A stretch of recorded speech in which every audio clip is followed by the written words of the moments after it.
आचार्यों ने कहा कि हे मुनिराज, आप चैनल के माध्यम से जनवाणी बोलने जा रहे हो, और जनवाणी बोलने जा रहे हो तो आप ये ध्यान रखना, आप सुनने वाले अंधकार से भरे हुए लोग हैं, प्रकाश से भरे हुए लोग तुम्हारी वाणी क्यों सुनेंगे? हमारी वाणी को, हम मुनि महाराज बन चुके हैं तो हमारी वाणी सुनने वाला मुनि महाराज नहीं होगा। हमारी वाणी सुनने वाला जो व्यक्ति संसार में भटक रहा है, राग देश में फंसा हुआ है, मोह जाल में फंसा हुआ है, वही व्यक्ति मेरी वाणी को सुनेगा। तो मेरी वाणी उसको टारगेट करते हुए कि मैं जो भी कहूँ ऐसी बात कहूँ कि सामने वाला सुन करके उसके अंदर राग द्वेष मोह छोड़ने के भाव उत्पन्न हो जाएं, वैराग धारण करने के भाव उत्पन्न हो जाएं, प्रतिमा धारण करने के भाव उत्पन्न हो जाएं। ऐसी भावहीनी, ऐसे संस्मरण, ऐसे सुकुमार मुनि को कैसे वैराग हुआ, कैसे किसको क्या हुआ, है ना, किसने क्षमता को नहीं तोड़ा, पार्श्वनाथ की समता, है ना, शेर सुदर्शन की दृढ़ता, ऐसी ऐसी चीज़ें जब हम सुनाते हैं तो सामने वाला श्रावक सुन करके भाव विभोर हो जाता है और वो सोचता है कि ओहो, मैं क्या कर रहा हूँ, मुझे क्या करना चाहिए, मैं ऐसा कर रहा हूँ, मुझे ऐसा नहीं करना चाहिए, है ना। ऐसी चीज़ें सुने, है ना, क्योंकि हम एक श्रावक को टारगेट कर रहे हैं। और पर अभी ये भी ध्यान रखना, आज श्रावकों की बहुत कमी है। आज ग्रस्त मिलेंगे, और ग्रस्त जब हमारी वाणी को सुनेंगे, और अगर आपकी वाणी में ओज है, तेज है, आप कुछ भी बोल रहे हो, तो हो सकता है आपकी वाणी को वो उद्दंडता के साथ सुन करके उद्दंडता भी कर सकते हैं, है ना। इसलिए हमें ये सोच करके वाणी देना है कि सामने वाले व्यक्ति के अंदर वैराग की नींव डल जाए, वैराग का बीज डल जाए, है ना, उसके अंदर जिनेंद्र भगवान के प्रति, देव शास्त्र गुरु के प्रति आस्था उत्पन्न हो जाए। ऐसी वाणी हमारी होना चाहिए, है ना। इसलिए का हित मित्र प्रिय वचन होना चाहिए कि जो व्यक्ति सुने वो खुश हो जाए कि ओहो, ऐसा लगता है महाराज जब फलाने महाराज के प्रवचन आते हैं तो हम तो भाव विभोर हो जाते हैं, उनकी वाणी हमारे अंदर उतर जाती है, हम तो सब कुछ ऐसा लगता है कि यह सब कुछ बेकार है, छोड़ो छाड़ो और गुरु संत के चरणों में रह करके अपनी आत्मा कल्याण करो। अगर ऐसे विचार उत्पन्न हो जाएं आपकी वाणी को सुन करके, तो आपका प्रवचन आना सार्थक है, और कहीं आपने दूसरों की श्रद्धा को तोड़ दिया। आपके प्रवचन क्या चल रहे हैं? जोड़ने के तोड़ने के। आप एक संत दूसरे संत के ऊपर उंगली उठा रहा है, जनवाणी के ऊपर ही गिनती उठा रहा है, कहीं पंथवाद को गाली बकरे, कहीं संतवाद को गाली बकरे, कहीं इनको गाली बकरे हो, है ना। अगर ऐसे प्रवचन दे रहे हो तो आचरण बोलने की बताओ, इससे क्या होगा? अनास्था उत्पन्न होगी। जो पढ़े लिखे लोग हैं, अजैन व्यक्ति भी सुन रहा है, हिंदू भी सुन रहा है, मुस्लिम भी सुनता है, सिख भी सुनता है, ईसाई सुनते हैं, 100% नहीं सुनते हैं वो लोग, तो उनमें से कोई 2 4 6 लोग तो सुन लेते हैं।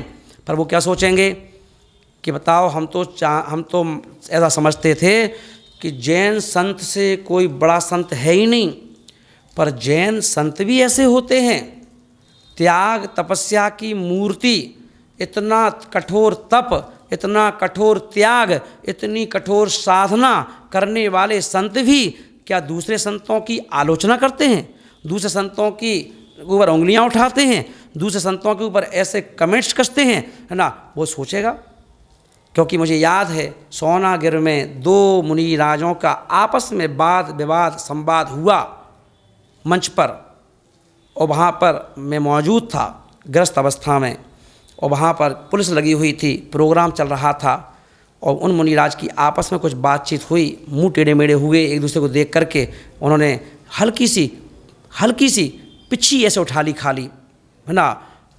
एक पुलिस ऑफिसर खड़ा था, मैं उसके पास में ही खड़ा था, वो बोला, ये कैसे 2 नंगे लड़ रहे हैं आपस में, हैं?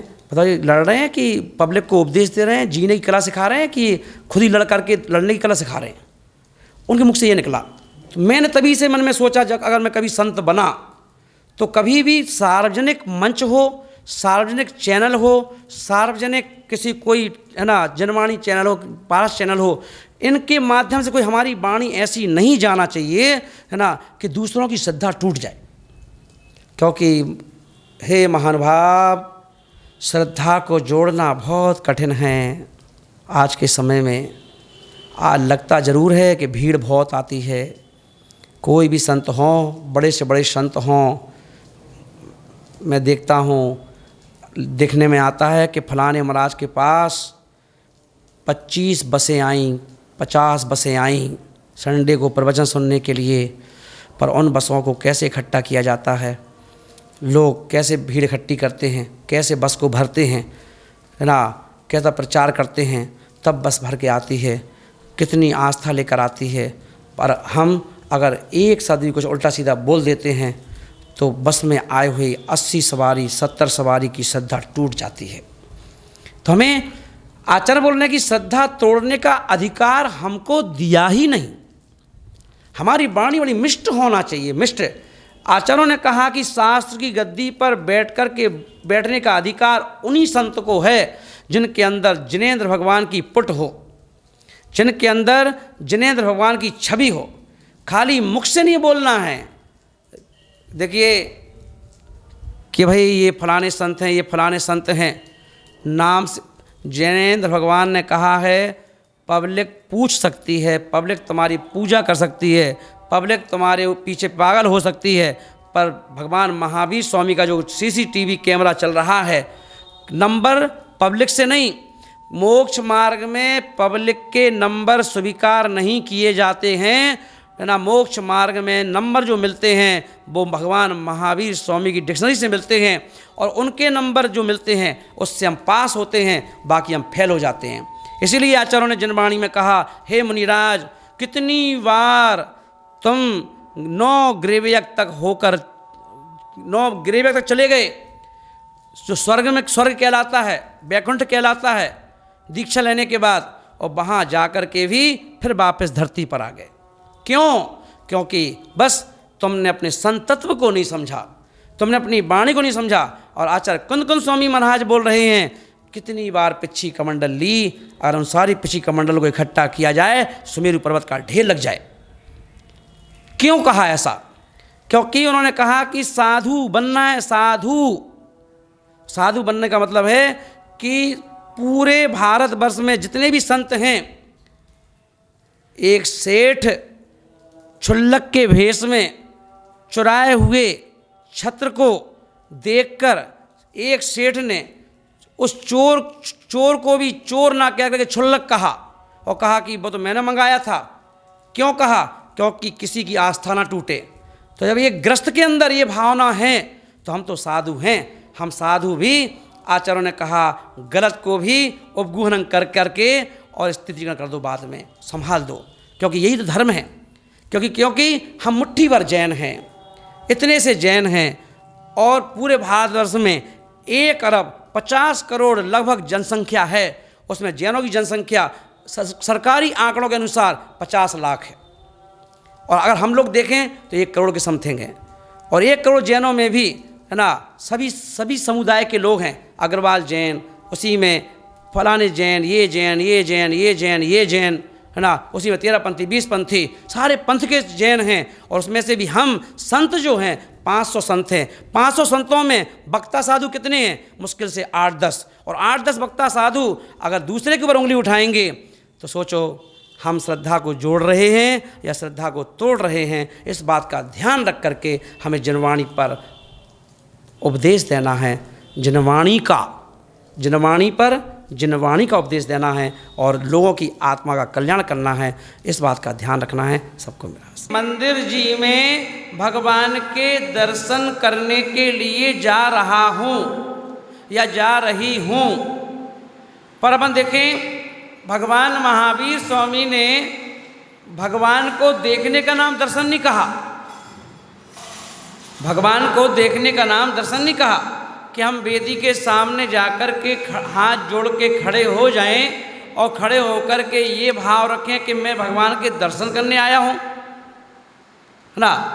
तो अपने अंदर वो सामर्थ्य कहाँ है कि हम भगवान के दर्शन कर पाएँ? है सामर्थ्य क्या? नहीं है। तो हम भगवान के, आचार्यों ने कहा कि भगवान महावीर स्वामी से कि दर्शन करने का नाम बताओ, दर्शन करने के पीछे लॉजिक क्या है? तो कहा गया, हाथ जोड़ो सभी लोग, भगवान का दूसरा नाम जिन है। क्या नाम है भगवान का? जिन। क्योंकि जिन धातु से बना है जिनेंद्र भगवान। तो कहा गया जिनके दर्शन में निज का दर्शन हो जाए उसका नाम दर्शन। क्या कहा गया? जिनके दर्शन में निज का दर्शन हो जाए उसका नाम दर्शन है। किसके दर्शन में? जिनके दर्शन में।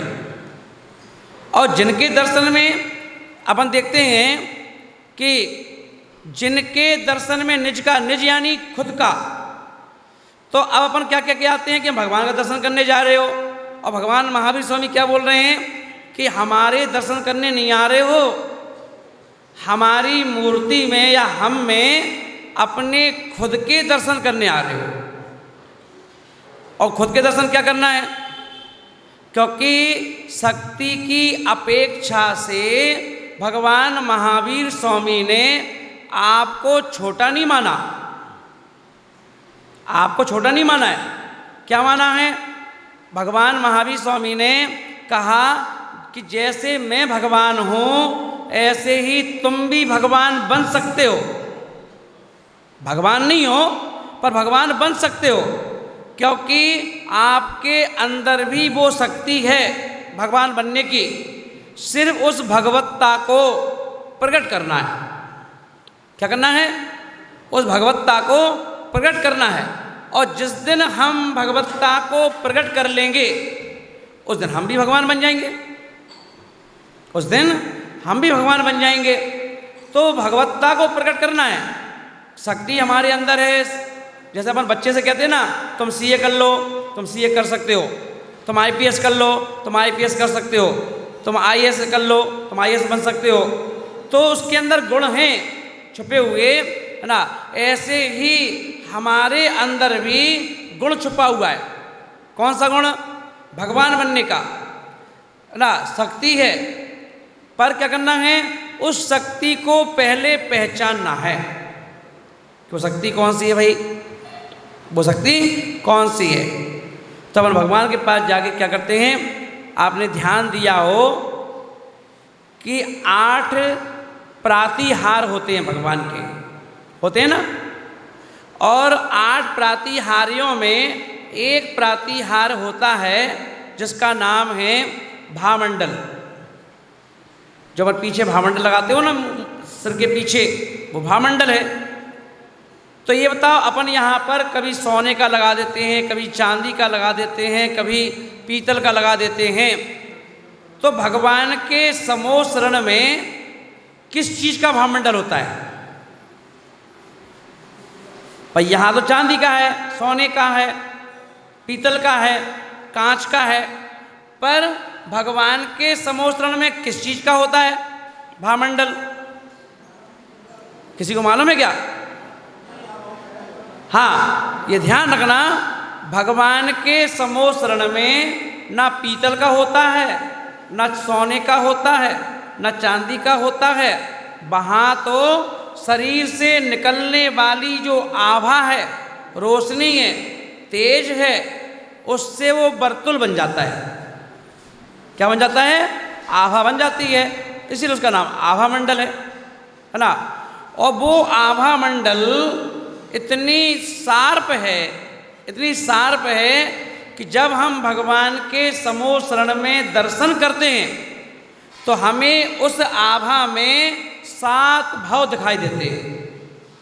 कितने भाव दिखाई देते हैं? 7 भाव। एक भाव तो यही वाला जो है, 3 इसके पहले वाले और 3 इसके बाद वाले। 3 में हमारे इस भाव को समाप्त होने के बाद हम क्या बनेंगे, वो 3 पर्याय आगे की दिख जाएंगी। इसके पहले 3 पर्याय पहले की क्या थी वो उसमें दिख जाएंगी। तो दर्पण की तरह है कि नहीं, है ना। तो बोले कि 3 पर्याय वो, 3 पर्याय पीछे की दिखाई दे जाती हैं भगवान के दर्शन करने में। व्यक्ति आधा दिमाग उसमें लगाएगा। अब बताओ दर्शन कहाँ करेगा? जब 7 भाव दिखाई दे रहे हों तो वो तो अपने भाव देखेगा। कह रे मैं ये बिहार सागर हूँ, आगे कौन सा सागर बनूंगा, आगे क्या बनूंगा, है ना, और पीछे क्या था, ये देखूंगा पहले। तो देखना है भगवान को तो निज के दर्शन, किसके दर्शन करना है, निज के दर्शन। और वहाँ भी अब 8 प्रातिहार के अलावा 8 मंगल द्रव्य होती हैं। क्या होती हैं, मंगल द्रव्य। देखिए ना आपने विधान आदि जब रखते हैं अपन, तो 8 मंगल द्रव्य में एक द्रव्य है दर्पण। दर्पण है ना, दर्पण है एक ला, तो दर्पण भी लगाया जाता है। अब एक आचार्य महाराज हुए समंत्रभद्र स्वामी महाराज, उन्होंने रत्न करंडक साहब का चार का जो मंगलाचरण बनाया तो उन्होंने क्या कहा, नमः श्री वर्धमानाय निर्धूर्त कलिलात्मने सालोकानाम त्रिलोकानाम यद विद्या दर्पणायते। क्या बोल दिया, वो बोल रहे हैं कि हे भगवान, आपका जो ज्ञान है, आपकी जो विद्या है वो दर्पण के समान है, और हम सब प्राणी उस दर्पण रूपी ज्ञान में अपना इस लोक को और 3 लोक को, सालों का नाम त्रिलोक का नाम, है ना, तो आलोक और सहित तीनों लोकों को हम आप में देख लेते हैं। जब तक देखेंगे नहीं पता नहीं चलेगा, कैसे देखेंगे। ट्रेन में आपकी सीट किस बोगी में है तो आप क्या करते हो, 4 सीट लगी रहती है गेट पर, उसमें देख लेते हो कि हाँ हमारा नाम इसमें है, S1 में है कि S2 में है कि S3 में है, आप देख लेते हो और उसी बोगी में एंट्रेंस कर जाते हो। तो ऐसे ही आप यहाँ बोगी देखने आए कि हमारा नंबर कौन सी बोगी में है ना, कितने भाव बाद, कौन से भाव के बाद की जो बोगी है उसमें हमारा नंबर है ना, जिसमें हमको बैठना है, हमारा कल्याण होगा। तो यद विद्या दर्पणायते, कि हे भगवान आप ऐसे दर्पण हैं जिसमें हम क्या करते हैं, अपने आप को देखेंगे। प्रभु पति ते पावन में अपावन चरण आयो, ऐसे बोलते ना। और धन्य घड़ियों धन्य दिवसियों धन्य जन्म भयो, अब भाग्य मेरो उदय आयो, दरस प्रभु जी को लख लयो।